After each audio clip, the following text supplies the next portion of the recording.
Assalamualaikum warahmatullahi wabarakatuh. Selamat pagi tuan-tuan dan puan-puan. Selamat datang ke tahun 2021 dan selamat bersiaran bersama saya Dr. Rizal Abu Bakar. So bayangkan tuan-tuan dan puan-puan kalau di tangan saya ini ada seketul ais dan saya tinggalkan seketul ais itu di atas tangan saya ini lama biar sehingga cair. Ais itu tidak akan beri kesan dan manfaat kepada saya.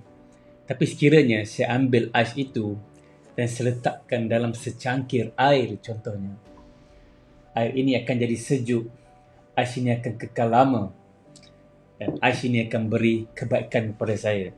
Dan tahun 2021 ini tuan-tuan dan puan-puan sama seperti seketul ais itu.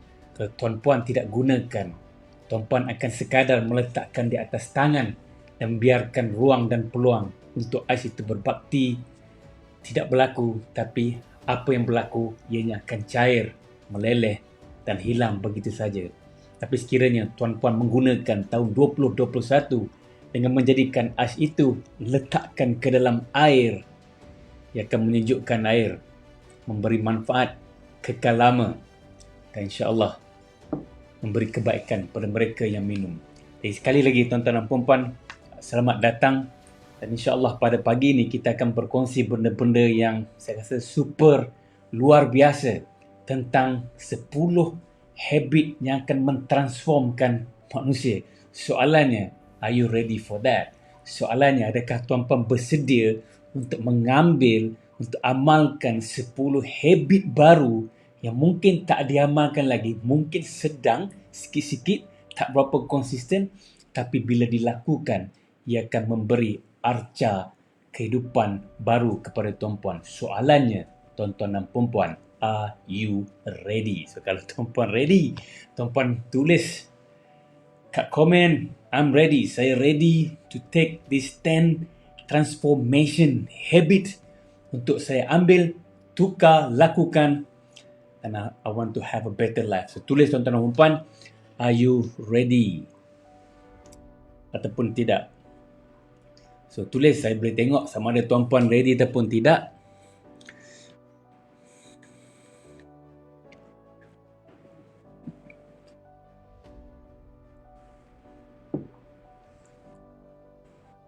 So ramai tulis ready to transform, ready to transform. I'm ready, I'm ready, I'm ready. So that's very good tuan-tuan dan puan-puan.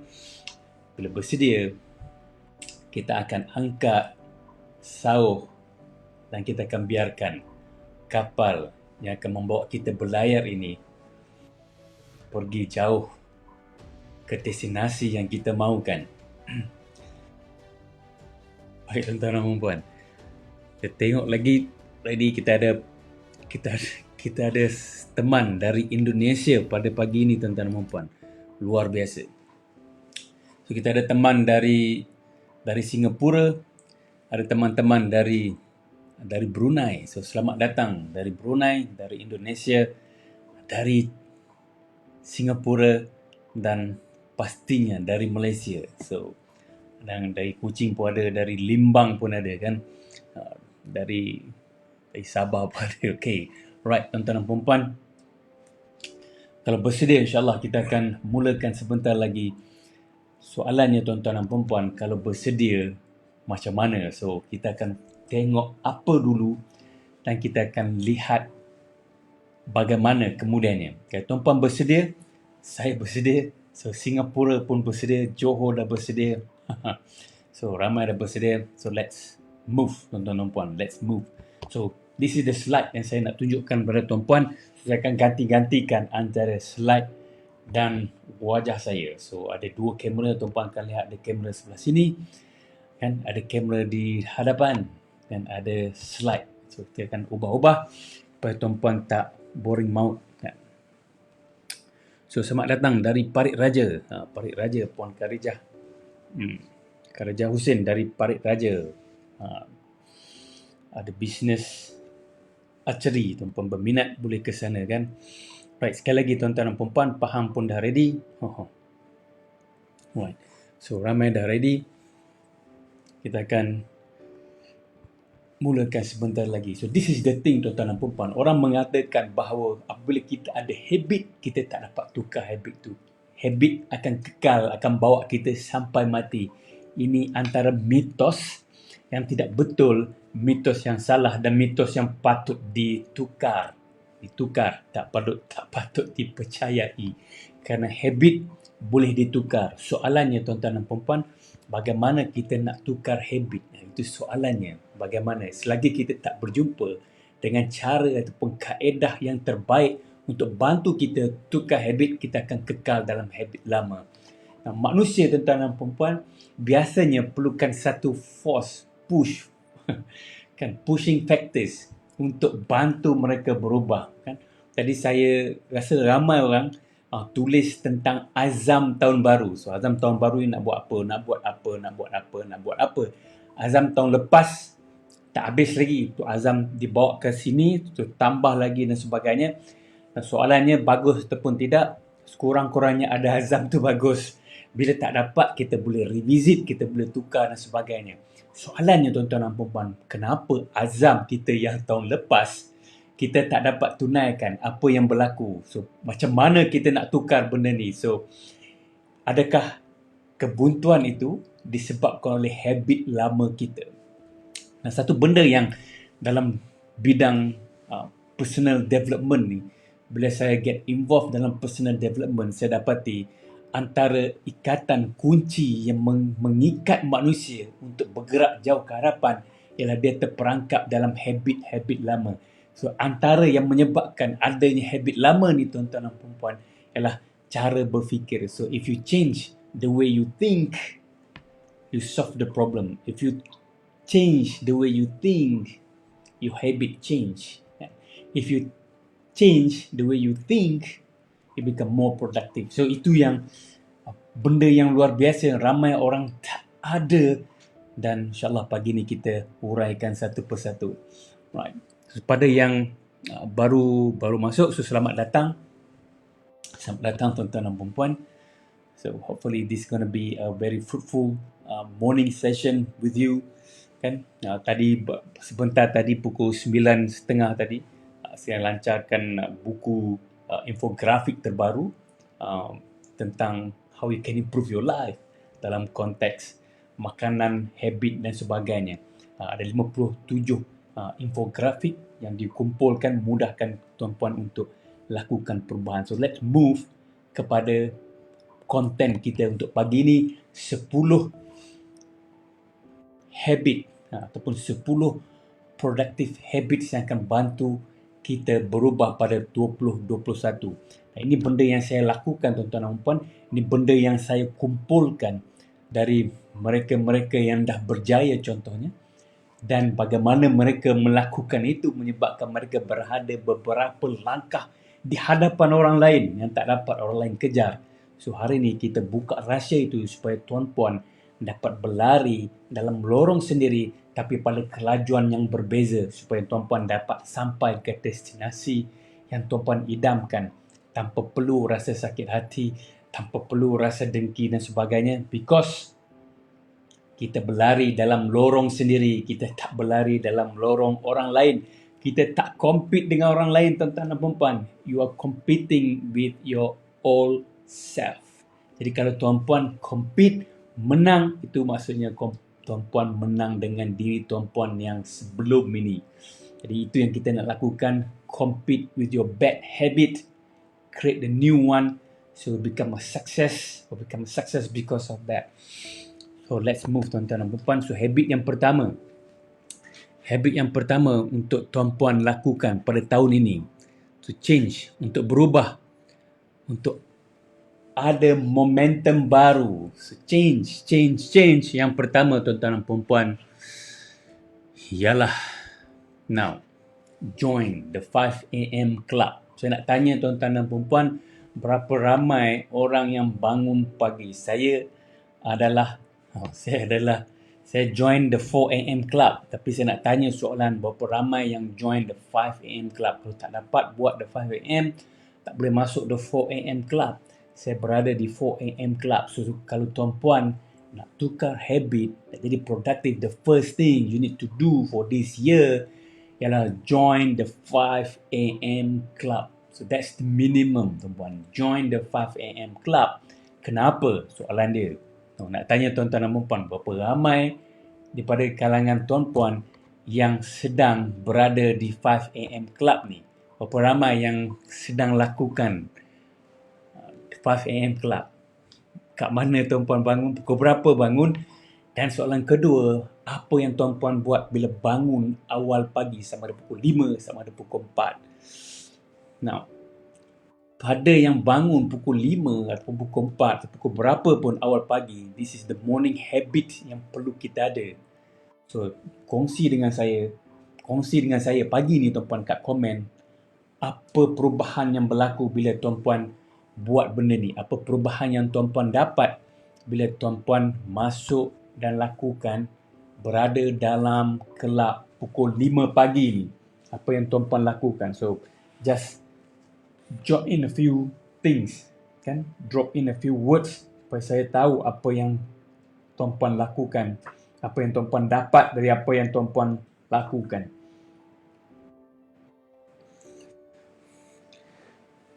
Right, so ada yang tulis ngantuk.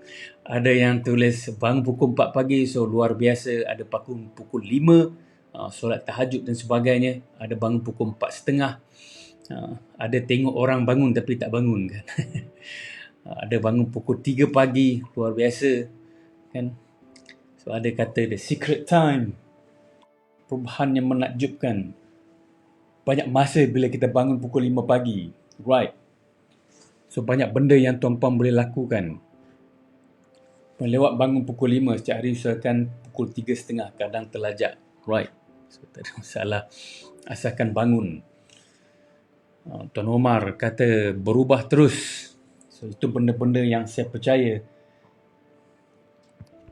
hanya orang yang bangun saja tahu, tuan-tuan dan puan, rasa ataupun perasaan itu bila kita bangun awal pagi dan ada rutin yang kita lakukan. Soalan saya yang berikutnya, if you do that routine, bila bangun 5 pagi nak buat apa, kan? Nak buat apa? So you need to have a routine. Dan kajian yang tuan-tuan dan puan, orang yang berjaya, orang yang pegang jawatan tinggi, bukan kita nak suruh pegang jawatan tinggi dan sebagainya, bukan nak berjaya macam diorang tu berjaya, tapi berjaya dalam konteks kita berjaya juga. Tapi kita nak ambil habit bagus yang mereka gunakan. So mereka ni termasuk ahli sukan dan sebagainya, CEO big corporation yang dulunya tak ada konsep ni, sekarang mengamalkan konsep ini. Bangun awal pagi, mereka ni berada jauh di hadapan orang lain sebab banyak benda yang berlaku atau dapat dilakukan bila kita bangun awal pagi, tuan-tuan dan puan-puan. So the mind is so fresh. Kenapa bangun tapi mengantuk? Sebab tidur tak cukup malamnya, tidur lewat. Nak bangun of course akan mengantuk, tapi kalau kita tidur cukup dan kita bangun, kita akan dapat nikmat yang luar biasa dalam konteks rasa segar dan sebagainya. So soalannya tuan-puan, apa yang nak diisi? Apa yang tuan-puan isi?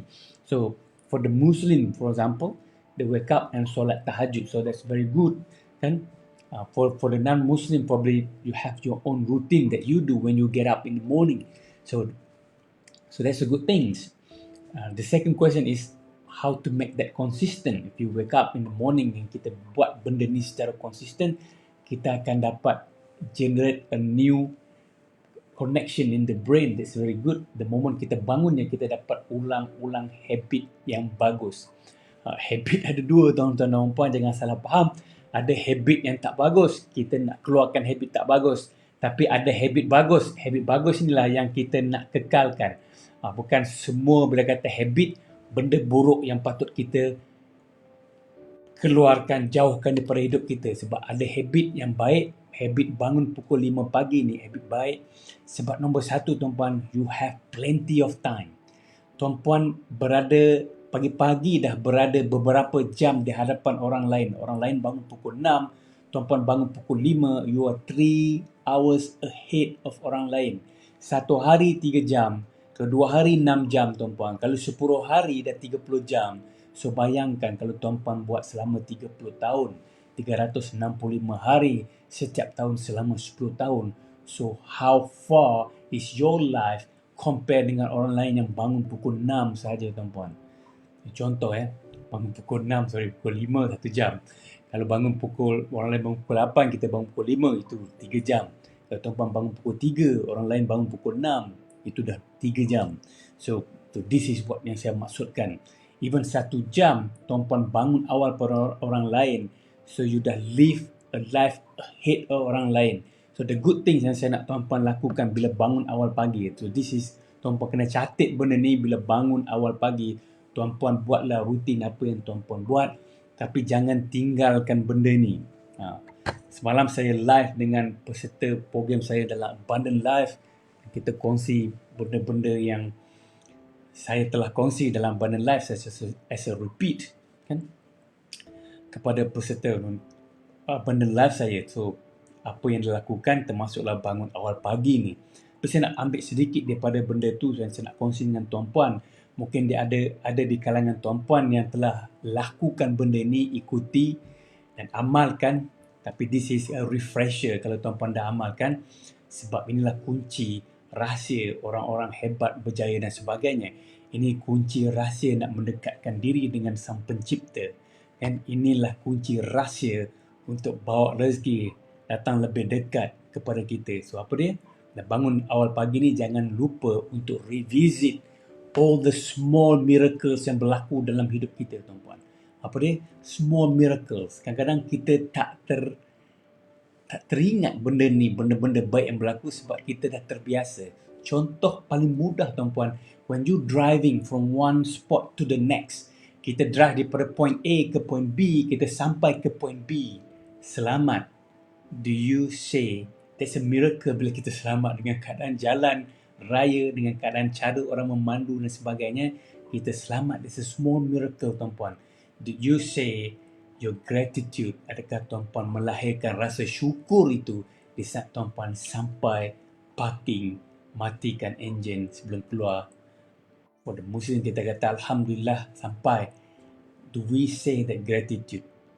Even for that small things, tuan-tuan dan puan.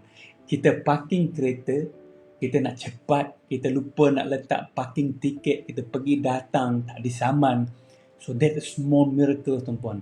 Kita masuk ke kedai, cepat-cepat cari barang, kita masuk je terus pergi ke aisle dan benda tu ada, kita ambil bayar, kita orang pertama bayar dan sebagainya, kita jumpa barang itu dulu. That's a small miracle yang kita kadang-kadang terlepas pandang. Yang kita selalunya tak syukuri benda-benda macam tu. Kita bangun pagi, tuan-tuan dan puan, kita letak kaki masih terasa, tuan-tuan dan puan, di atas lantai tu. Do we say the gratitude that Alhamdulillah, so today I can still feel my feet, I can still get up, I can still walk. And do you say that? Itu nombor satu, tuan-puan. Yang kedua, bila tuan-puan bangun pagi, jangan tinggalkan benda ni. Yang pertama, say your gratitude. Revisit all the small miracles yang tuan-puan dah lakukan ataupun yang tuan-puan dah dapat. All the small miracles. Kan? All the small miracle. Anak bangun awal sikit pagi ni, kita tak payah nak kejut. So that small miracle, tuan-puan. Kita kejut solat, dia orang datang awal untuk solat. That small miracle. Kan? Sebelum ni datang tunggu 2-3 kali kena masuk, kena kejut. Tapi this time around sekali saja, that small miracle. Yeah. So adakah kita syukuri dengan benda itu? Suami atau pasangan kita pulang ke rumah, setiap kali dia keluar pergi kerja, selamat. Do we say the gratitude? Adakah kita syukuri benda itu bila pasangan kita sampai ke rumah? Now, di saat tuan-puan sedang menggunakan internet untuk mendengar, untuk melihat apa yang saya sedang kongsikan ini, do you say that? A small miracle. So, the small miracle ni tuan-tuan dan puan-puan, kalau tuan-puan kumpul, ia akan menjadi satu bukit miracle yang sangat besar. That is showing, tuan-puan, itu penanda, petunjuk bahawa apa? Bahawa you living in a miracle life. So, sepatut kita syukuri benda itu. So, pagi-pagi, the moment tuan-puan bangun pagi, this is what you need to do. Revisit all the small miracles. Yang miracle besar ni jangan sebutlah, sebab kita selalu tahu, kita selalu senang nak sebut, syukuri benda-benda besar berlaku, tapi kita lupa syukuri benda-benda kecil ni, tuan-puan. Jadi that's the first one. The second thing yang tuan-puan bangun awal pagi yang tuan-puan boleh lakukan nak bezakan diri tuan-puan dengan orang lain ialah design Design, tuan-puan, saya ulang, design the best life yang tuan-puan nak. Design the best life yang tuan-puan nak. Kenapa, tuan-puan?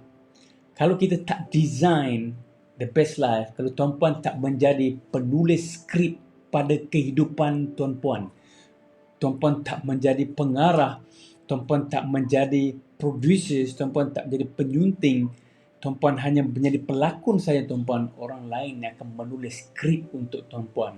Dan tuan-puan akan ikut skrip itulah sampai ke penghujung senja nanti.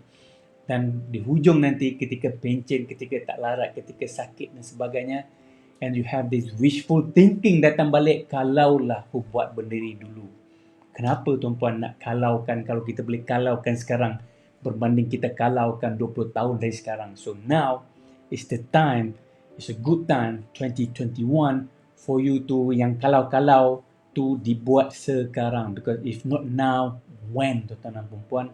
So tulis, design the life, the script of your own movies now. Macam mana tuan-puan nak design tu? Macam mana nak design? So ada 7 areas yang tuan-puan perlu tengok. 7 areas yang tuan-puan boleh catat. 7 areas ni kan boleh catat. Tu pada yang baru masuk. So pada yang baru masuk, kita masih bercakap dalam habit yang pertama. Habit yang pertama, join the 5am club.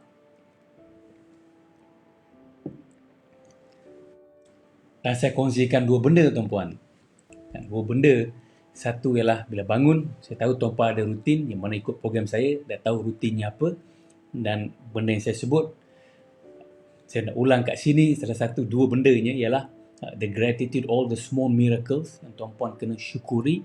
Nombor 2, tuan-puan kena mula menulis your own autobiography, tuan-puan. Tulis your own autobiography. Apa dia? As if this is the best movies yang akan menang Oscar, menang award terbesar, yang tuan-puan akan di-invite naik ke atas pentas untuk menerima Oscar terbesar, tuan-tuan dan puan. So this is the time.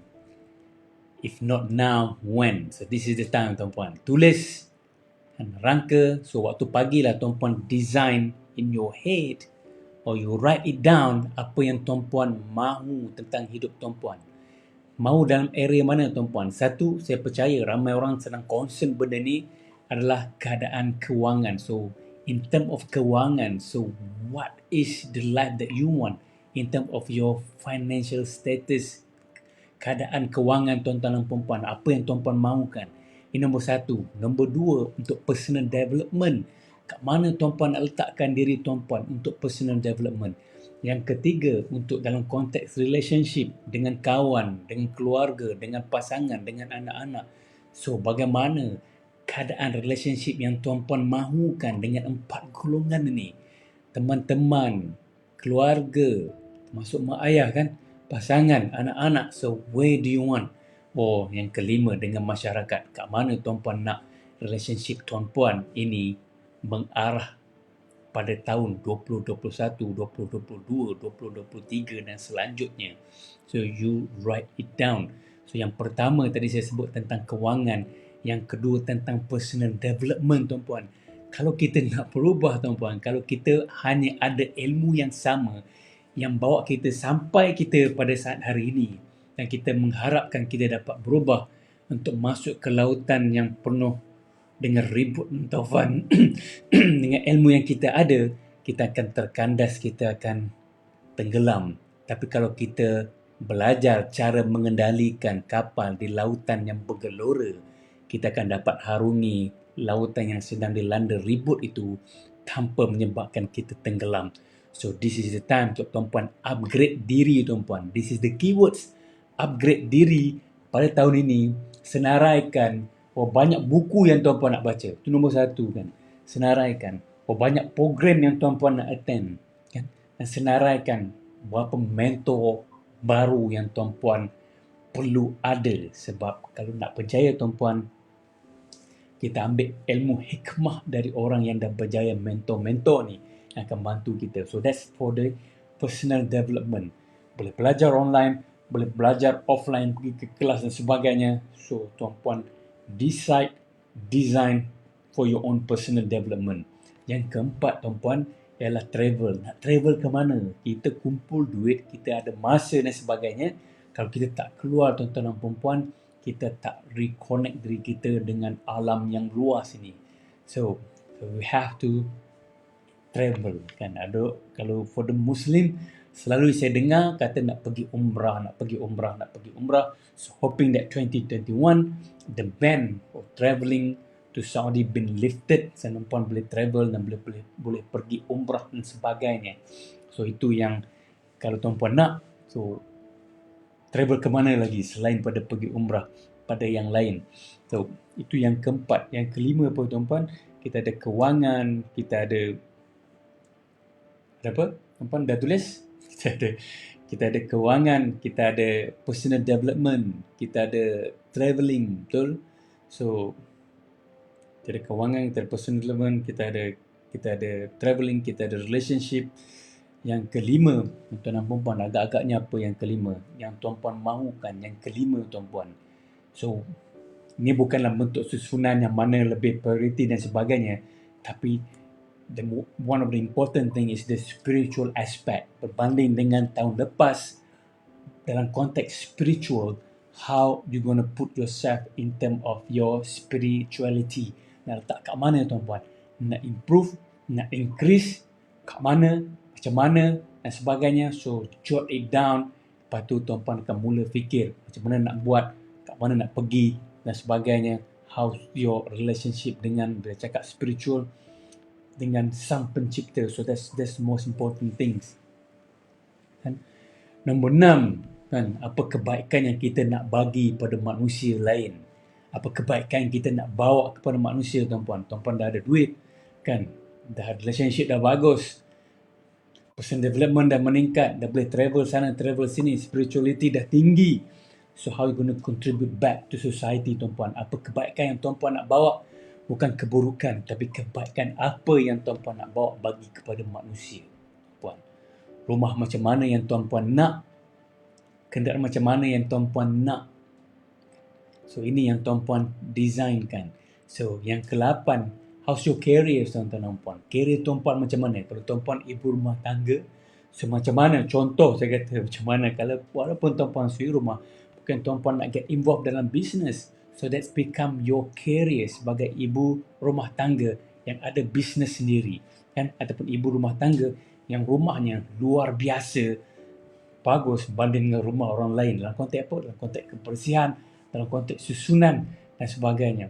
So 8 benda saya sebut 7, saya beritahu 8 tuan-puan, ambillah semua ni, tuan-puan tulis, design pagi-pagi. So these 8 areas yang tuan-puan boleh lakukan perubahan pada diri sendiri, and then that's going to impact other people in your surrounding and in your life. So ini yang boleh tuan-puan lakukan. Dan ini kita masih bercakap dalam konteks pukul 5 pagi dah, sejam dah tuan-puan. Dia nak sejam dah tuan-puan, kan?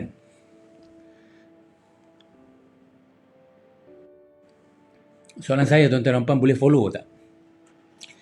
Boleh follow atau tidak?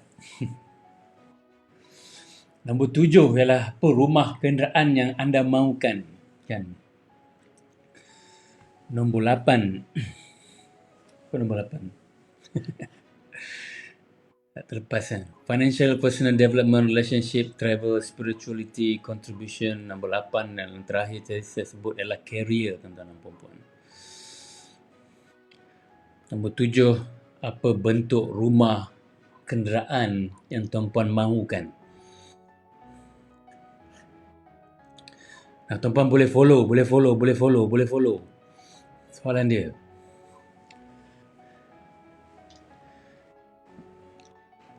Now, for the Muslim contohnya, bila you bangun awal pagi tuan-puan, you buat benda yang orang lain tak buat, so you ahead of time. Bila tuan-puan bangun pagi, tuan-puan boleh berbisik-bisik. Saya sebutkan dulu dalam bahasa metafora, berbisik kepada langit, kan?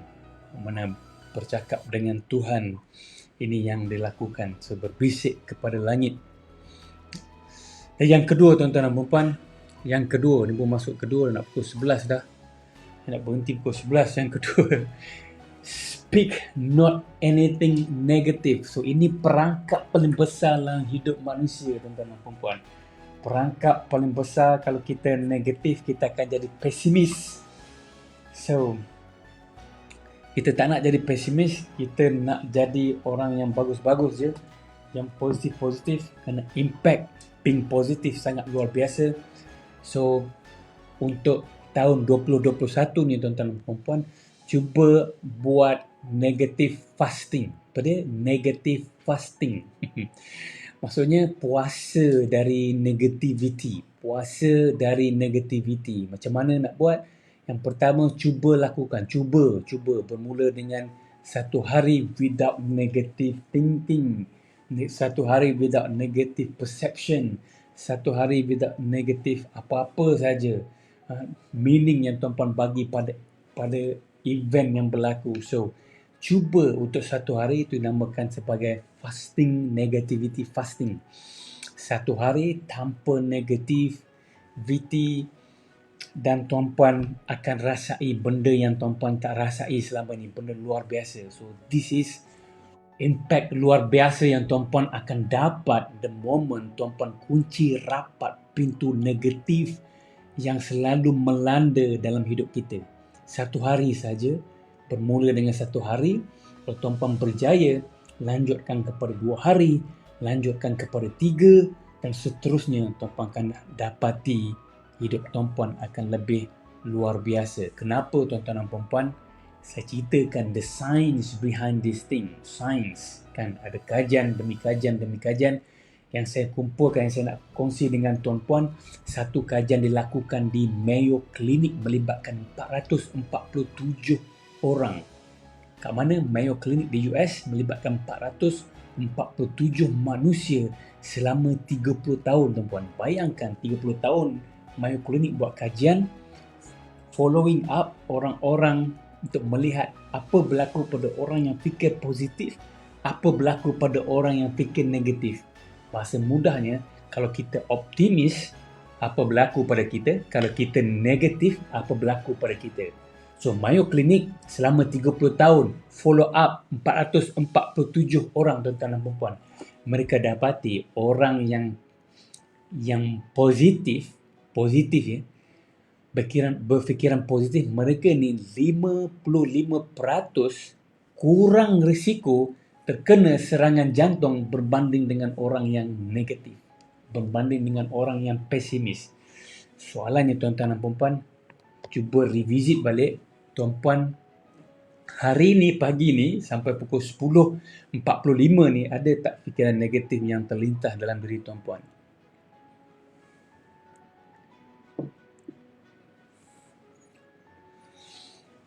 Ada tak, tuan-puan, fikiran negatif yang terlintas dalam diri tuan-puan? Nah, lebih dahsyat lagi, tuan-puan, dalam kajian yang sama ni, 447 orang yang positif ini, apa yang berlaku? Mereka ni dapati punyai energi yang lebih tinggi berbanding mereka yang negatif. Kan itu luar biasa. Physical health mereka lebih baik, dan emotional health mereka lebih luar biasa berbanding dengan mereka yang negatif. Tapi ini yang saya paling suka ialah bila mereka positif, tuan-tuan dan puan-puan, apa berlaku? Mereka lebih tenang. Ni kajian dapati 447 orang ni, 30 tahun, mereka yang positif, mereka lebih tenang, lebih relax, lebih calming. Attitude mereka lebih baik berbanding dengan mereka yang negatif. Tuan-puan, bermula dengan satu hari fasting negativity. So, kita puasa dari sifat negatif, fikir negatif, rasa negatif. So, apa yang akan berlaku? Ini 30 tahun. Luar biasa apa yang berlaku kalau kita bermula dengan sehari. Tuan-puan boleh rasa sendiri. Tengok dalam konteks energi, tengok dalam konteks perasaan dan sebagainya. So, apa yang akan tuan-puan dapat? Ini saja ke, tuan-puan? Saya ada satu lagi kajian yang melibatkan 999 wanita aja, tuan-tuan. 999 wanita di negeri Belanda. Wanita ni berumur antara 65 hingga 85 tahun. Berapa? 65 hingga 85 tahun, 999 orang terlibat. Kan? So, mereka tanya soalan contohnya, adakah masa depan anda ni it's a promising future for you. Ini contoh soalan. 2021 ni, adakah 2021 is a promising years to you? Kan, ni antara contoh-contoh soalan yang ditanya kepada makcik-makcik, nenek-nenek ni 65 sampai 85. Umur mereka 65 sampai 85, 999 orang terlibat dalam kajian ni. So apa yang berlaku? 77% tuan-tuan dan puan, 77% yang memiliki pandangan positif tentang kehidupan. Pandangan positif tentang event yang berlaku. Pandangan positif tentang orang lain, 77% daripada mereka ini lebih rendah, 77% lebih rendah dari terkena serangan jantung. So bayangkan, tuan, umur 65 sampai 85 is very prone untuk kena serangan jantung, tetapi bila mereka ni mengamalkan cara fikir, cara rasa, cara buat yang positif, mereka ini risiko terkena serangan jantung 77% lebih rendah berbanding dengan mereka yang negatif. So, adakah itu aja? Tak. 45% pula risiko lebih rendah terkena penyakit-penyakit lain. Penyakit lain ni macam diabetes dan sebagainya. So, bayangkan tuan-puan, with the thoughts that you have, it's going to improve your physical condition. Your mind can heal you kalau you have the right mindset, the right positive mindset. Ni antara benda yang ramai orang terperangkap fikir tentang negatif. What's the point? What's the point? Kita kadang-kadang terlepas, tak apalah kita terlepas fikir negatif, sekali masuk, alright, letak tepi, being aware yang kita telah terperangkap dalam fikiran negatif menyebabkan kita rasa negatif, kita buat negatif. Macam mana? Kita nampak orang kita tak suka, tu kata, datang dah dia ni. Immediately lepas tu berlaku apa? Dia impact emosi kita. Terus kita rasa down. Kita tengah sembang-sembang, gelak, tengok orang kita tak suka. Allah. Impact ni pada emosi kita. Nombor 2, fikiran, emosi. Nombor 3, kita buat apa? Kita yang sedang nikmati sembang dengan kawan-kawan yang best tu, tiba-tiba kita angkat kaki dan belah tuan. Itu tindakan negatif yang kita lakukan. So, ini yang berlaku kepada manusia, ramai manusia, dan kita nak bebaskan diri pada itu. Dan satu kajian yang lebih luar biasa, tuan-puan. Kajian yang lebih luar biasa. Tadi saya minta tuan-puan design your life, isn't it? Design your life. Now, ada satu kajian melibatkan 180 ataupun 183 Catholic nun biarawati, Katolik yang masuk untuk kali pertama masuk ke konvent. So mereka ni diminta untuk tulis autobiografi tentang diri mereka dan pandangan mereka tentang masuk ke situ dan pandangan mereka tentang masa hadapan. Mereka tulis, tuan-tuan dan puan, 180 ke 83, 180 biarawati Katolik ataupun Katolik nun masuk dan tulis. Selepas 60 tahun, tuan-tuan dan puan, pengkaji lihat semula apa yang mereka ni tulis dan cuba relate apa yang berlaku kepada mereka ni.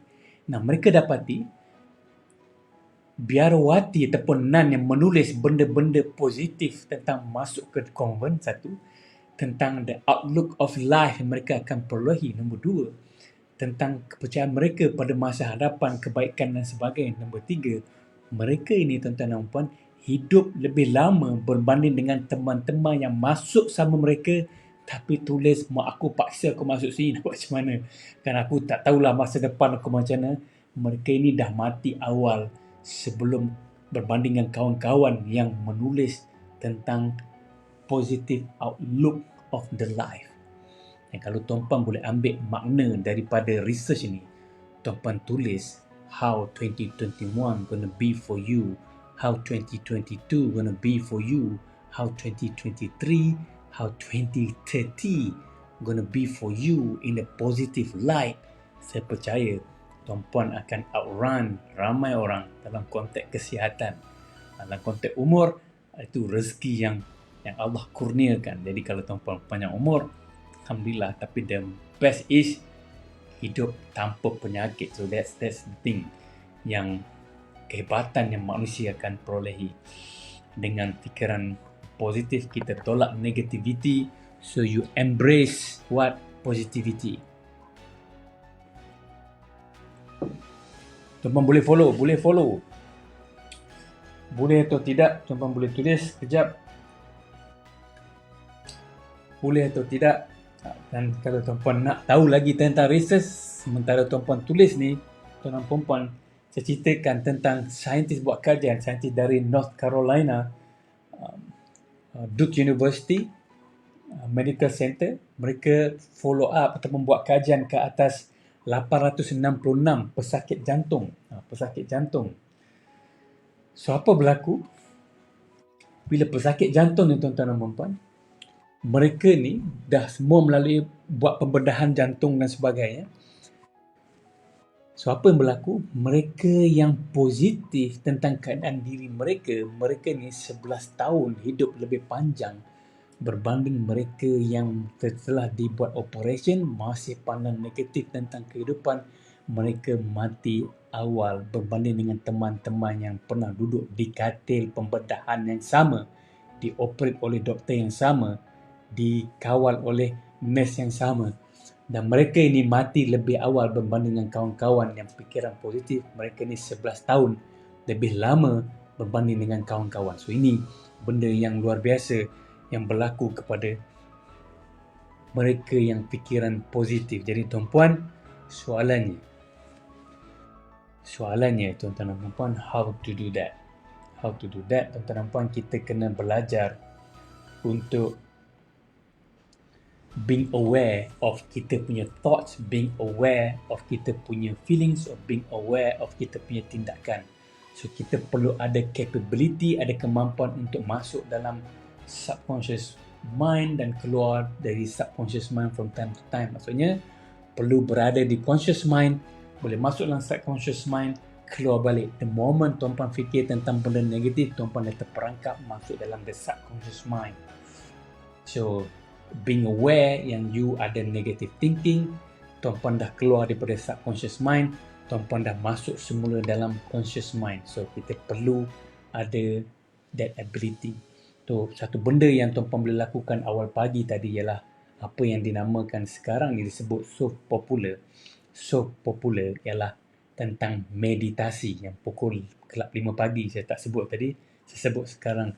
So in Islam disebut sebagai tafakur, dan disebut sebagai tafakur, dan it is more than meditasi. Tapi untuk bagi kita faham dalam konteks hari ini, saya tak nak ulas bagi definisi tentang tafakur, tapi ada kitab atau buku yang ditulis tentang benda ni, tentang konsep tafakur, kan, ataupun contemplation, bahasa yang lebih dekat dalam bahasa Inggeris dinamakan contemplation ataupun tafakur, dilakukan dalam konteks from the Islamic point of view.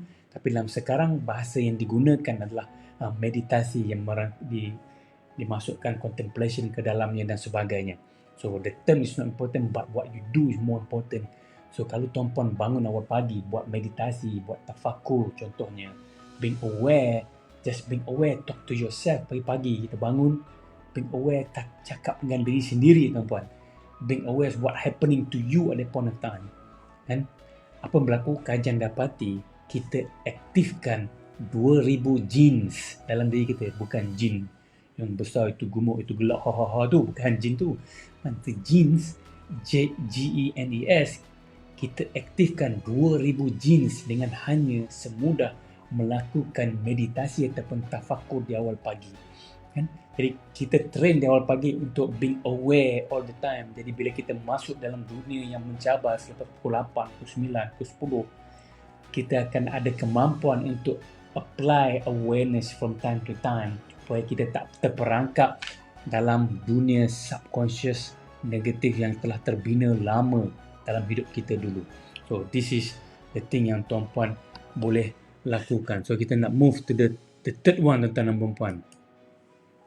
The third one is consistently embrace activities that are hardest. Maksudnya apa, tuan-puan? Selama ni kita bila ada benda susah je kita akan elak, betul? Bila kita mengelak benda yang susah, tuan-puan, kita tak mencabar diri kita, kita tak membina the new networks in the brain. So, for 2021, this is what you need to do. You want to change, embrace the hardest things. Depani benda-benda yang kita rasa sukar tu. Kita buat dan buat. Walaupun pada awal yang nampak sukar, saya percaya bila benda ni lakukan, tuan-tuan dan puan-puan, it become easy and easy and easy. So this is what we're going to do from this moment onward. So setiap benda yang sukar, kita tangani sebaik mungkin. Bukan kita lari. Because before this, ramai orang lari daripada benda-benda yang susah. Aku tak nak fikir lah. Mampus lah nak jadi apa dan sebagainya. Kita pernah dengar perkataan itu. Mungkin tuan-puan pernah ikut perkataan itu. Pernah sebut perkataan macam tu. So, this is the time. Ada benda yang susah. Bukan benda tu yang susah, tuan-puan. Cara fikir kita menyebabkan benda tu susah. So, you change the way you think. You change the thing that hardest. That you think that the thing is hardest for you. So, it's a simple thing yang tuan-puan boleh lakukan. So, kita move to the next one, tuan-puan. Nak cepat-cepat sikit. Alright. Ini benda yang jarang-jarang kita buat, tuan-puan. Leave everyone. Everyone you meet better than you found them. Maksudnya apa? Bila kita jumpa orang tu, kita cakap dengan dia. Bila kita keluar, kita pergi ke tempat lain, tinggalkan dia dalam keadaan lebih baik berbanding sebelum dia jumpa kita. Kita boleh buat tak? Kita jumpa kawan kita, dia sedih dan sebagainya. Lepas dia jumpa kita, dia rasa lega, rasa lapang. So itu yang dimaksudkan. Bukannya bila dia rasa lapang, jumpa kita je, Allah, Abang Mak ni datang, dus, nyemak. Dan dia jadi lebih susah hati, lebih merudum emosi dia, lebih terganggu perasaan dia sebab lepas jumpa kita. So this what this mean, tuan-puan. Setiap kali make it in our mind, setiap kali kita jumpa manusia, the moment kita tinggalkan mereka dalam keadaan lebih baik sebelum daripada kita jumpa mereka. So this is simple things yang tuan-puan akan buat yang akan menjadi habit yang luar biasa. Apa yang akan berlaku? Orang sentiasa menanti-nanti untuk berjumpa kita. Orang sentiasa kata apa? Aku selalu bila jumpa kau, aku dapat positive vibes. Tuan-puan pernah dengar kan perkataan tu? Positive vibes. Orang kata aku nak itu aura bagus dan sebagainya. Kenapa kata aura? Dan sebagainya. Bahasa sekarang lah kata aura. Saya ambil bahasa sekarang supaya tuan-puan boleh faham. Because tuan-puan meninggalkan energi kepada orang lain. Saya tengok research, tuan-puan. Kalau tuan-puan duduk di atas kerusi macam saya duduk sekarang ni, bila saya bangun, kerusi itu akan meninggalkan haba kan. So the energy yang saya tinggalkan akan berada di kerusi itu. Saya pernah lihat research yang dilakukan untuk melihat orang yang fikiran positif duduk di atas kerusi dan dia bangun, tuan-tuan dan puan. Lepas tu di scan kerusi itu, dilihat dalam konteks termo apa yang berlaku pada kerusi itu berbanding dengan orang yang negatif, fikir negatif, duduk atas kursi, bezanya macam mana. So, sangat luar biasa, teman. Sangat luar biasa. Saya tak ada gambar nak tunjuk. Kalau ada, saya boleh tunjuk, tapi saya tak ada. Kan? Hanya tengok waktu tu dan memang tak, dalam research tu kita tak dapat nak ambil gambar. Dan saya tak pasti sama ada research tu telah pun dipublish ataupun tak. Mungkin tajuk dia, sebab dia dalam research dalam bidang fizik waktu tu, fizik kan, melihat energi manusia, tuan-puan, dan bercakap tentang energi sangat luar biasa. Contohnya di Russia, di Russia ada satu alat untuk mengukur energi manusia dan dibawa dan digunakan di hospital. Dan apabila energi manusia itu rendah, contohnya orang yang telah pun dischedule untuk menjalani pembedahan itu akan dibatalkan bila energi rendah. Sebab kajian di sana dapati apabila dilakukan pembedahan pada mereka yang energi sedang rendah ini, mereka lambat sihat dan komplikasi dari pembedahan itu lebih tinggi. Tapi kalau diukur sebelum pembedahan, energi tinggi, pembedahan akan dilakukan, dan kajian mereka dapati mereka yang energi tinggi ini, tuan-tuan dan puan-puan, bila dilakukan pembedahan, mereka sembuh lebih cepat dan tidak ada komplikasi buruk ataupun minor complication dalam konteks pembedahan itu, dan dinamakan sebagai very successful surgery biasanya. So, itu yang kita nak bagi impact pada orang lain, tuan-tuan dan puan-puan. Kita nak hidup dalam energi yang baik dan energi yang luar biasa. Saya tahun lepas lah, saya dijemput oleh RTM untuk kongsi dan saya bercakap tentang this energy, dan kita buat beberapa activities to show that. Dan tuan-tuan pun pernah berjumpa macam-macam encounter with this event. Contohnya, baru je fikir benda yang sama dengan kawan kita. Kenapa tuan-puan? Kenapa tuan-puan boleh fikir benda yang sama kan dengan orang lain dan sebagainya? Kenapa bila kita terfikir dia call kita, aku baru je nak call kau dah call aku. So how? Itu yang saya kongsikan dengan RTM. Cuma pagi ni untuk sesi ni tak kongsilah benda tu kan. Nanti bila kita jumpa lagi kita kongsi insyaAllah. So let's move on.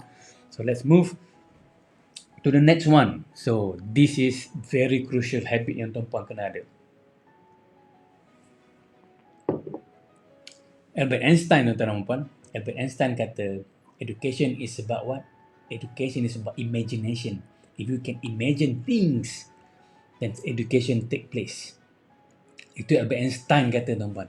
Tak tahu tuan-puan kenal tak Albert Einstein ke tak kenal. Mungkin berada di dunia lain lah. So sharpen your imagination, because dunia bermula dengan imagination. Apa-apa yang tuan-puan ada pada hari ini, contohnya handphone dan sebagainya, bermula dengan imagination, tuan-tuan dan puan-puan.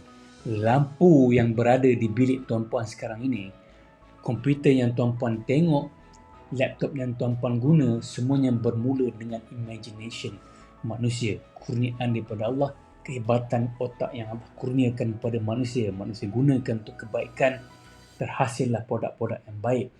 Ini dalam konteks produk.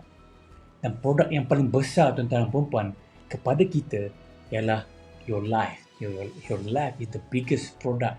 The most crucial product is your life. So, kalau tuan-puan tak boleh ada imagination yang luar biasa tentang kehidupan tuan-puan, tuan-puan tak dapat hadirkan produk yang baik dalam hidup tuan-puan. So, your life gonna be a lousy products made in China. Sekarang sebutkan made in China macam tak bagus. Macam itulah contohnya kalau made in USA lebih bagus berbanding made in China. So kita nak produk kita, produk life kita ni, produk made in USA. So itu yang kita nak contoh analogi supaya tuan-puan dapat faham. Bukan kata US bagus, China tak bagus, tapi inilah selalu analogi yang digunakan supaya tuan-puan faham. So sharpen your imagination. So apa imagination ni, tuan-tuan dan puan-puan? Apa dia? Kan tuan-puan? No, the power of visualization. Selalu bahasa mudah ialah visualization. Apa yang tuan-puan boleh bayangkan. So what your mind can conceive, you can achieve. Simple as that. So what your mind can conceive, you can achieve. Benda paling mudah, tuan-puan, bila saya dalam kelas dulu saya mengajar subjek fisiologi. Macam mana nak ubah fisiologi manusia? Paling mudah, tuan-puan. Kalau sekarang saya suruh tuan-puan buat benda yang sama, cuba tuan-puan bayangkan satu keadaan, satu momen yang tuan-puan sangat-sangat stres, sangat-sangat tertekan, sangat-sangat rasa macam benci sangat momen tu. Cuba bayangkan semula momen tu, tuan-puan. Bayangkan momen yang tuan-puan sangat benci, sangat stres, tak suka. Bayangkan sekarang ni momen tu. Di mana tuan-puan berada pada saat tu? Dengan siapa tuan-puan berada? Tengok sekeliling, siapa yang ada? Apa suara yang tuan-puan dengar? Bagaimana suasananya? Panas ke, sejuk ke? Cuba rasai semula. Bagaimana perasaan tuan-puan pada saat itu? Nah, tuan-tuan dan puan-puan, kalau saya letakkan beberapa alat, contohnya EEG dan sebagainya, GSR pada tangan dan sebagainya, kita akan dapat melihat perubahan fisiologi tuan-puan dengan serta-merta, just like that. In a split second, benda tu berubah. Why? Because you imagine the stressful moment. Tapi inilah yang berlaku dalam hidup kita, tuan-puan.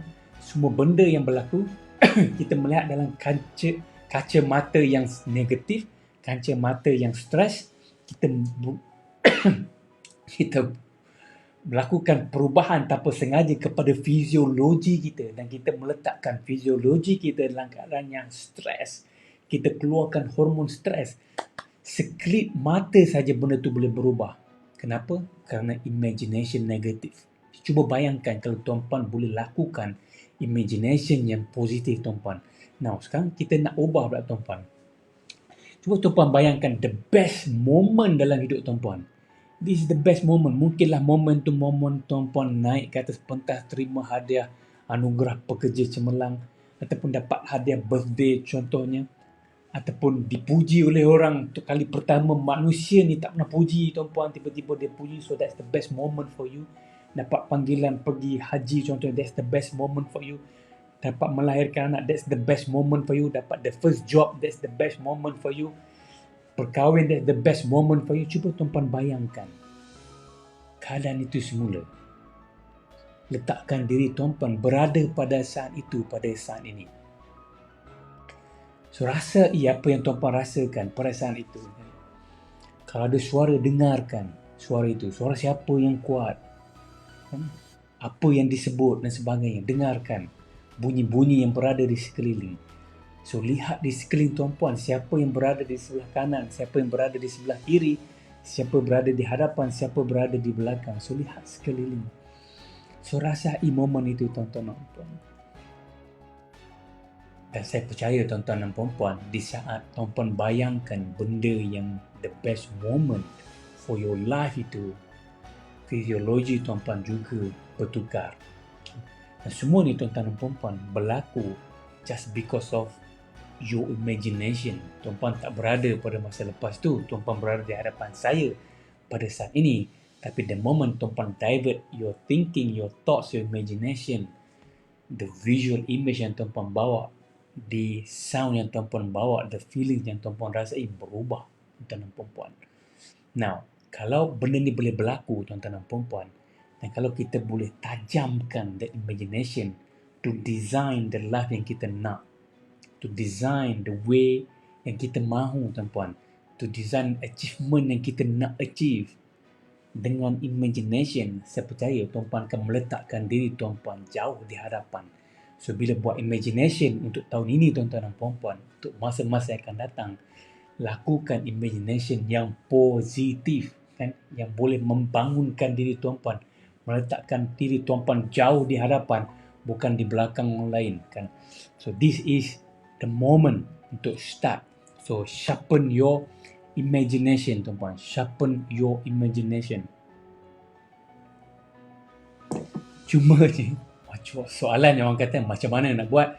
So, pagi ni saya tak kongsi macam mana nak konsep, nak visualize dan sebagainya. Mungkin pada masa akan datang, waktu-waktu lain kita boleh kongsi how to do that visualization. The way yang being recorded dalam research. Saya nak ajar macam mana nak buat visualization yang being recorded dalam research. Orang buat research, mengajar macam mana nak buat visualization, dan benda tu works. Benda tu di-journalkan. So, dimasukkan dalam journal, dipublish. Benda tu yang nanti bila-bila masa kita kongsi lah kot dalam program mana-mana. Tapi nak cerita kepada tuan-puan, apabila kita melihat sesuatu, tuan-puan, lihatlah sedetail mungkin. Kalau tuan-puan ambil handphone, cuba keluarkan handphone. Kalau tuan-puan tengok dalam handphone, tak apalah. So, tengok handphone, tuan-tuan dan puan-puan, tengok handphone. Sekarang dah 11 pagi.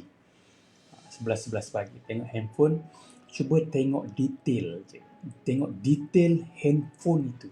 Tengok belakang, tengok sisi, tengok butang-butang, tengok lubang-lubang yang ada dan sebagainya. So, kalau kita boleh tengok dalam the real life, kita slow down, lihat everything in detail. Bila kita buat imagination, tuan-puan dapat hadirkan detail itu, dan tuan-puan akan create a new program yang akan membina the new neural network in your brain. So, this is powerful thing yang saya cerita secara general je, tak pergi detail, yang akan berlaku the moment kita sharpen the imagination. So gets your imagination wild. Be creative in term of thinking about your future. So tak perlu restrict. Kita tak perlu hidup dalam kerangka logik. Kita perlu hidup dalam kerangka magic, tuan-puan. The moment you can visualize things, the moment tuan-puan boleh imagine benda-benda tertentu, tuan-puan, beyond your normalcy, you are creating a magical life. Kan? You are creating more miracles in your life. So itu yang saya maksudkan. Aduh, Helas Syuhadas, ada kelas tak doktor yang untuk belajar untuk visualize ni? Ada. Nah, ada kelas. Nanti kita maklumkan.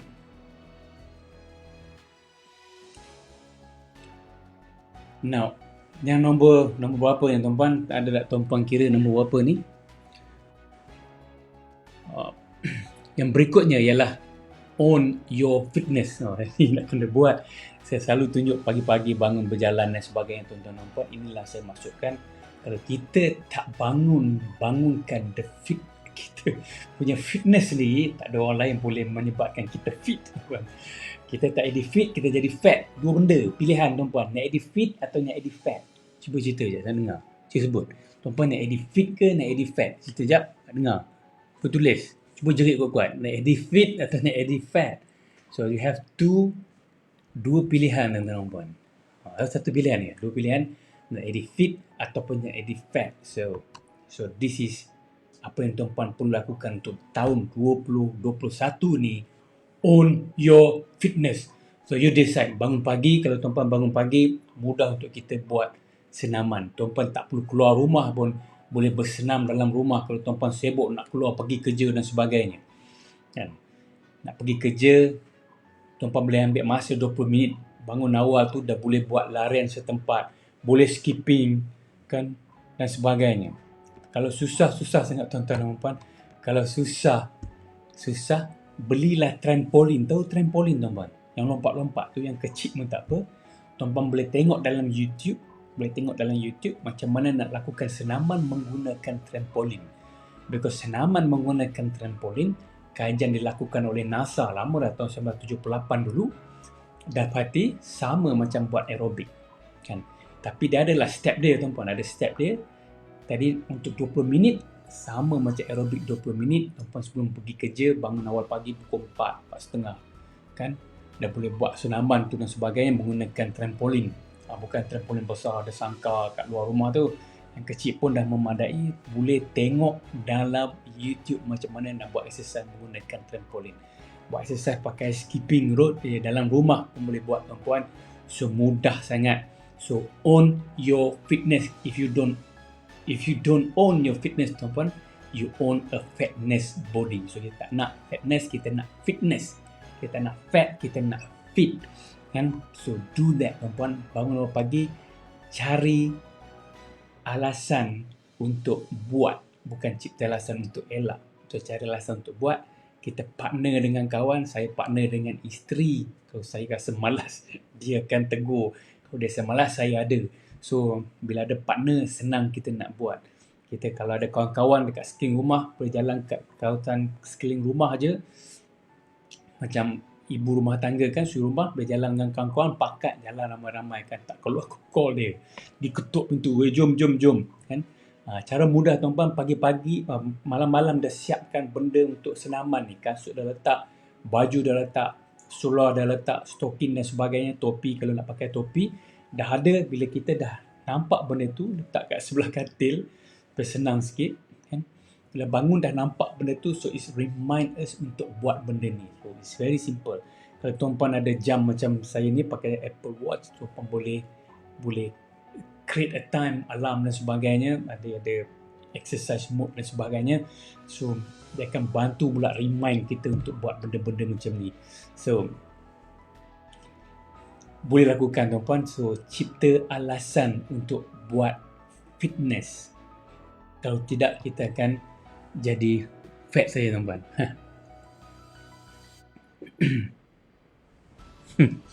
Right, yang berikutnya, tuan-puan boleh follow ke? Macam saya cakap seorang-seorang je. Boleh follow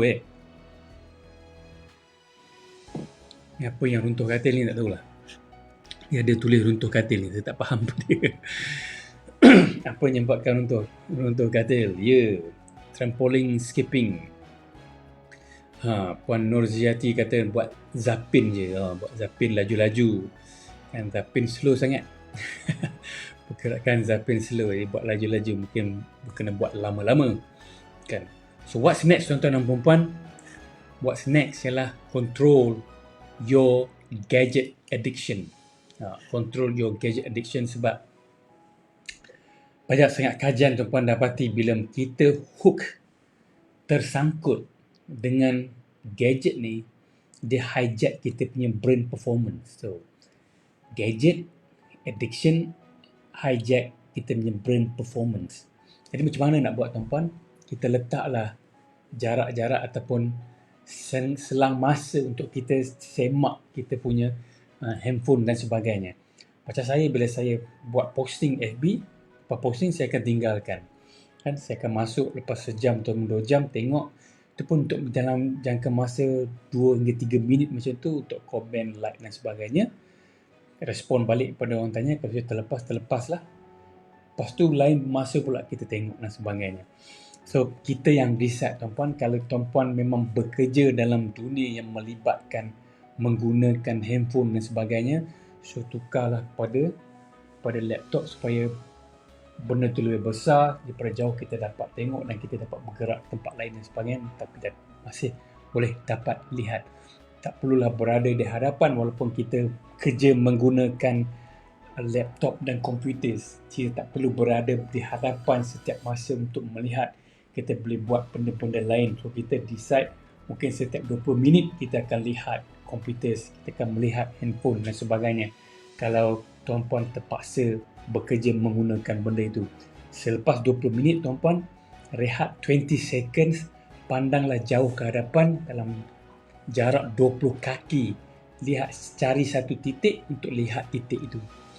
So guna gadget selama 20 minit, take a break for 20 second, cari point 20 kaki atau 20 meter jauh ke hadapan, lihat selama 20 saat. Lepas tu baru tengok balik gadget dan sebagainya. Itu ini benda yang kita boleh break the gadget addiction. Kan? Kalau tengok TikTok ni tuan-puan, saya tak percaya dia menambahkan daya fikir yang kuat. Dia tak bagi kita jadi sihat pun. Kan? Tak menambah pendapatan. Kecuali lah menambah pendapatan. So, jadi tak perlulah berlama-lamaan nak tengok TikTok, hiburan yang tak penting pun. Kita tak perlu sumber luar untuk menghiburkan diri kita. Kita perlu menghiburkan diri kita dari sumber dalaman, tuan-puan.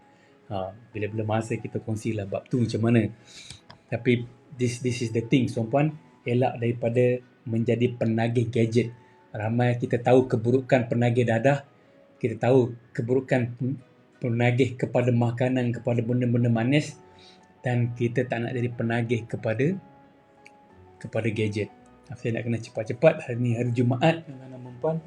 Kita nak pergi tempat lain. Pergi tempat lain. Pergi solat. So what's next, tuan-tuan dan puan?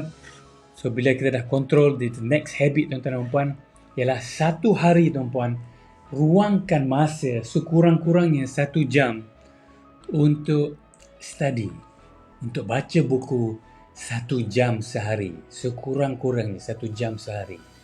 Kalau boleh tuan-puan dapat benda ni, tuan-puan akan habiskan satu buku dalam masa tak sampai sebulan pun. Dan dalam masa 2 minggu, tuan-puan akan habiskan satu buku. Sebab apa? 1 jam baca buku bersamaan dengan tengok kadar kelajuan hingga 20 hingga 30 muka surat, tuan-tuan dan puan. Kan kalau itu 150 muka surat dalam masa tak sampai 2 minggu, puan dah habiskan satu buku. Itu benda yang sangat penting untuk dilakukan, sebab kalau kita pergi gym, kita angkat berat dan sebagainya, kita akan dapat lihat hasilnya, tuan-puan, pada tubuh kita. Baca buku ni sama juga macam kita pergi gym untuk the brain. So it's the brain gym pada manusia. It's a neuroscience kepada manusia. Bila kita pergi, kita baca buku. Jadi tuan-puan galakkan, jadikan, cipta alasan untuk baca buku. Kan? Apa kata kalau hari ni masih sempat pergi cuti umum, besok cuti umum, masa cuti, pergi ke kedai buku, carilah sekurang-kurangnya 3 buku. Boleh beli 3 ni mahal. Dia mahal terpaksa baca. So letak buku tu kat tempat yang kita senang nampak untuk kita baca. Senang nampak untuk kita baca. So sediakan ruang dalam rumah. Inilah ruang untuk kita baca buku. Kan? Jadi bila kita dah ada ruang, kita dah ada buku, kita allocate inilah masa untuk baca buku. Bila? Kalau saya, kalau tuan-tuan dan perempuan, saya ajar untuk kelas abundant life saya ialah kita identify satu masa yang namakan satu teknik 90-91. Maksudnya apa? Kita allocate 90 minit dalam hidup kita. Satu hari ni 90 minit untuk lakukan selama 90 hari satu benda priority dalam hidup kita. So contohnya kalau baca buku ni become your priority now, so you allocate that time. So tuan-puan kena ubah struktur jadual hidup tuan-puan untuk letakkan benda ini masuk ke dalam struktur jadual tuan-puan. Tak perlu bertulis alang kepala, tapi kalau tuan-puan tulis, benda ni lebih menarik, lebih bagus. Orang India kata nalarke tuan-puan, nalarke. Kalau tuan-puan boleh tulis, so masanya akan baca buku. So bagi tahu kat pasangan, bagi tahu kat anak-anak, ayah ke mama ke nak baca buku time ni, kan kita buat acara berjemaah baca buku mulai 2021.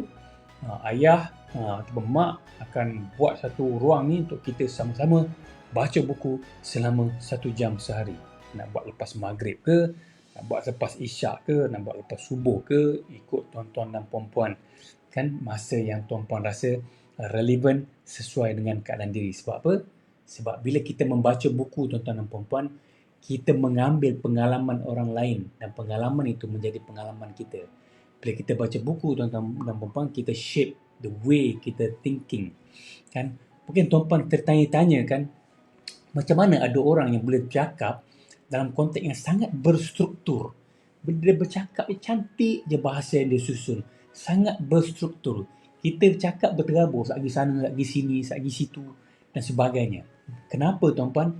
Kalau kita nak melatih diri kita untuk bercakap dalam konteks yang sangat berstruktur, belajarlah dengan membaca buku. Sebab dalam buku yang ditulis, buku ditulis dalam keadaan yang sangat berstruktur.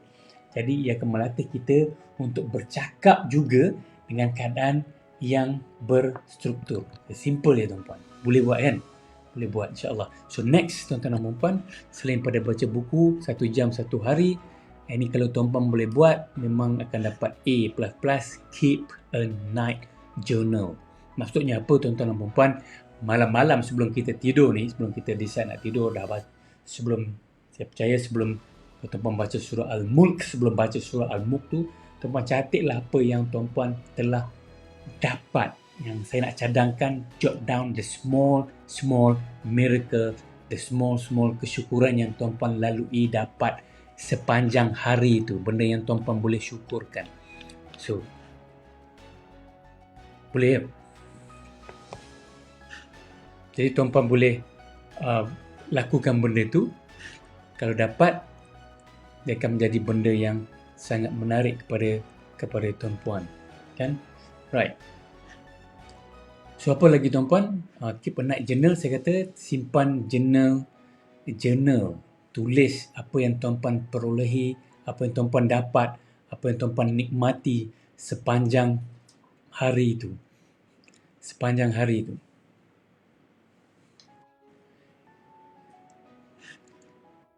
So kalau tuan-puan dapat buat benda itu, dia akan menjadi sangat bagus. Ada glitches sikit tuan-puan. Sekejap saya betulkan. Satu benda sekejap betulkan something tuan-puan.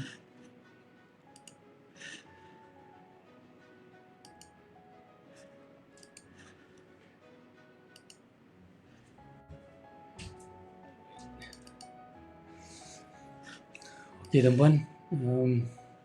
So balik bagi tuan-puan boleh tulis mula apa yang telah saya kongsi sampai ke Keep the Night Journal. Dan yang terakhir tuan-tuan dan puan-puan ialah jangan beli, don't buy what you don't need. Tak perlu beli benda yang kita tak perlukan. Hanya beli benda yang tuan-puan perlukan sahaja. Yang tak perlu beli, tuan-tuan dan puan. Simple as that. Kan? Kita banyak terperangkap dengan kan banyak shopping sekarang ni. Shopping e-commerce platform macam Shopee, Lazada dan sebagainya. Kadang-kadang kita terbeli sebab bukan benda tu kita perlukan. Kita beli sebab kita nampak menarik. So ini yang perlu dielakkan sebab dia menjadi habit buruk menyebabkan kita jadi hilang daya menyimpan. Bila hilang daya menyimpan, orang lain kita tak dapat menyimpan dan kita akan rasa kita punya pendapatan makin lama makin, kita ada barang tapi barang tu tidak berharga, tuan-tuan. Pendapatan makin kurang sebab kita belanja dalam konteks yang tidak produktif untuk diri kita. Nah, saya tak adalah buat kajian tapi terbaca kawan-kawan yang buat kajian yang mungkin belum publish lagi dari universiti, melihat shopping habit manusia masa COVID ni dan sebagainya, dapati tendensi untuk shopping online lebih tinggi kan, naik sebab COVID tak dapat keluar. Tapi selepas dah boleh keluar pun, habit itu masih tinggi. Dulu beli sebab benda perlu, sekarang beli sebab rasa ketagihan kepada membeli tu. Sebab apa? Sebab bila tuan-puan beli online, dapat kata 11-11 kan, 11-11, 12-12 mesil dapat beli. Dia kata ada 5 barang je, tuan-puan pun beli habis. Dapatlah, Alhamdulillah dapatlah barang tu sebab ada 5 lagi balance. Ada 5 dapat. Lepas tu postman datang hantar ataupun kurier datang hantar, tuan-puan.